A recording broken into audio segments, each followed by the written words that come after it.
on passera jamais. On va trouver une autre solution pour monter ce ressort. Et ça, je sens que ça vous Je fais de la place en démontant le silencieux d'échappement. De toute façon, il est placé, je dois remplacer. Maintenant que j'y vois plus clair, je peux retirer la fixation de l'amortisseur.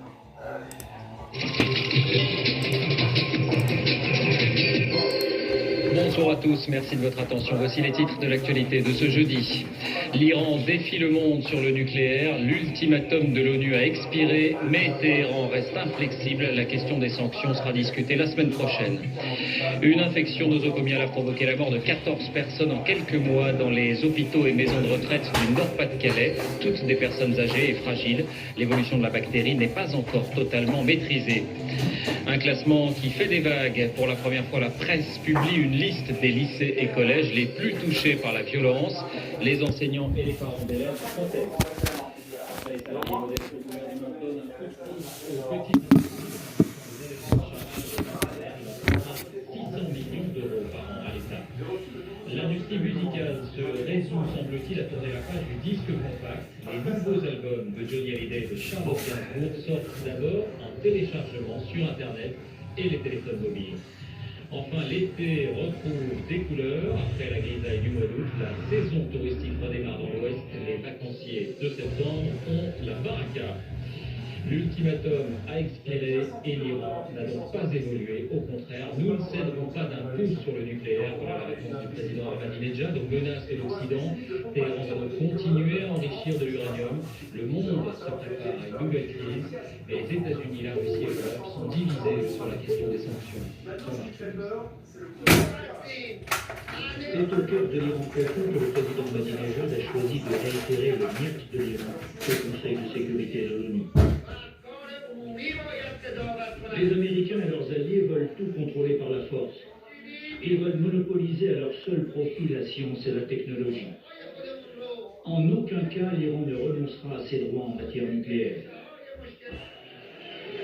Manifestement, il a visé juste, le nationalisme iranien reste toujours très vivace.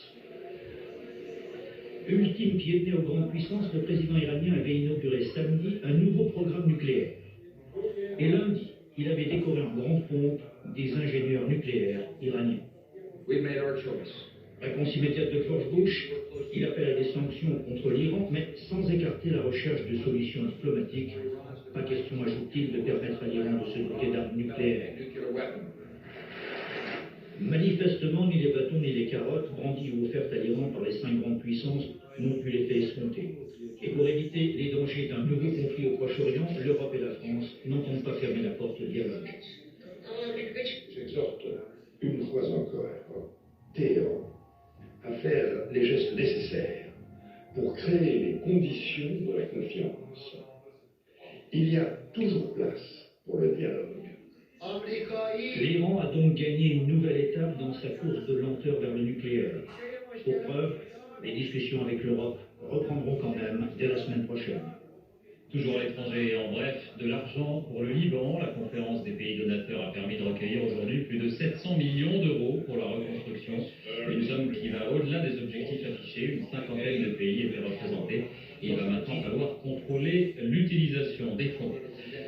En France, 14 morts en quelques mois. On l'a appris aujourd'hui. Les hôpitaux ont donc été une nouvelle fois touchés par une bactérie devenue virulente. Elle se transmet par les mains et provoque de fortes diarrhées chez les personnes âgées et fragiles. Le pire semble passer, mais la situation n'est pas encore totalement sous contrôle.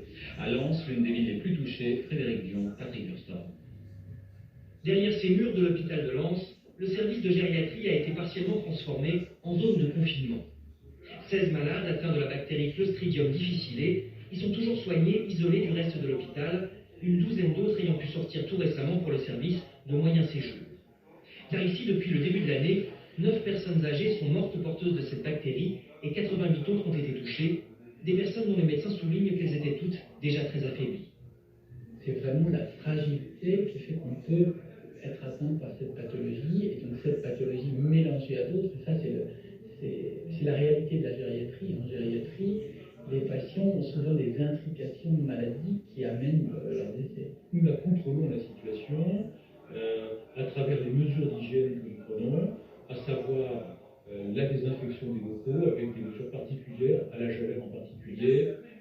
Cette bactérie, la voici, une bactérie qui se développe tout spécialement chez les personnes de plus de 80 ans, dont l'organisme et notamment le système digestif a été perturbé par une prise d'antibiotiques. Un traitement efficace existe, mais les symptômes des diarrhées et de la fièvre ne sont pas toujours très évidents à diagnostiquer. Très difficile de l'identifier, on dit, il faut y penser et rechercher le Clostridium quand on a une diarrhée post-antibiotique chez un sujet âgé et en particulier quand il a de la fièvre parce que ça peut vouloir dire qu'il est en train de développer une forme grave. Après s'être rapidement multiplié dans la région, le nombre de cas semble en régression, mais les autorités sanitaires insistent sur l'importance de gestes simples, comme le lavage systématique des mains en sortant des toilettes. Les premiers conflits de la rentrée des classes, une cinquantaine de parents d'élèves ont occupé ce matin une école primaire ici à Bègles pour protester contre la fermeture d'une classe. Il s'agit d'une classe d'intégration scolaire. À propos d'éducation, je vous le disais, pour la première fois, la presse, et plus précisément l'hebdomadaire Le Point, publie un classement des lycées et collèges les plus touchés par la violence. L'initiative fait bondir les établissements concernés et suscite des protestations des associations de parents d'élèves et des syndicats d'enseignants. Il faut savoir que cette enquête s'appuie sur des données officielles communiquées à l'Éducation nationale par les lycées et les collèges eux-mêmes. François-Julien Piednoir, Mathieu Pied. Un fémur fracturé, des bleus, un cocard, les lunettes cassées. Oh, Anthony ne s'est pas blessé en jouant au foot. Ce sont ses camarades de primaire qui l'ont agressé à plusieurs reprises. Traumatisé, lui et sa mère témoignent à visage caché. Il ne plus à l'école, il ne dormait pas la nuit, il était très très long à l'endormissement et il se réveillait plusieurs fois parce qu'il cauchemardait. Je ne voulais pas à tout parce que j'avais peur. T'avais peur? T'avais peur de quoi? Une petite moteur, pas folle. L'histoire d'Anthony n'est pas un cas isolé. Un logiciel en place dans les établissements a recensé plus de 82 000 faits graves de violences scolaires l'an dernier, soit 1% de plus que l'année précédente. Les violences physiques sans armes représentent 29,7% de ces faits. Les insultes et menaces graves 26%, le racket 1,8% seulement, si l'on peut dire. Le magazine Le Point est allé encore plus loin. Il a obtenu la répartition établissement par établissement. Au palmarès des collèges les plus touchés, premier, Condorcet à Nîmes avec 285 actes graves. Deuxième, le collège Lascaz à Montpellier, 253. Dans ces deux établissements, parents et enseignants contestent la méthode de comptage. Il est vrai que 3 jets de gomme sont comptabilisés au même titre que 3 ports d'armes.